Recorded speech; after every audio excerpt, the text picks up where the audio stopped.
sometimes when I'm triggered, I'm unaware of it. And so when I go to sleep at night, as I'm trying to fall asleep, my body reminds me and says, hey, something happened today and you're triggered. And I have difficulty catching my breath, which triggers me even further.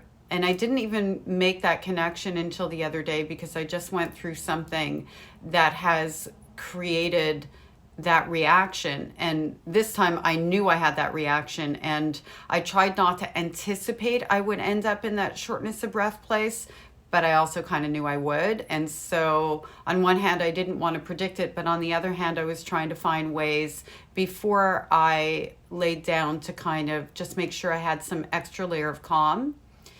And what I noticed was, because this situation was so elevated, that my trigger led to another trigger, because that shortness of breath for me in that moment triggered those feelings of helplessness when I was a child. So I really had to do some kind of, okay, you're not helpless now and everything is going to be okay, and soothe myself. Again, the way I did when I was a child, the difference being that I have more control over my life now. And I think it's important for us to have these conversations and recognize that our triggered reaction creates another triggered reaction. And if we're aware of that and we understand the language that we need to use with ourselves and understand that we deserve to be soft with ourselves, it helps to resolve those moments in time that are really just moments in time.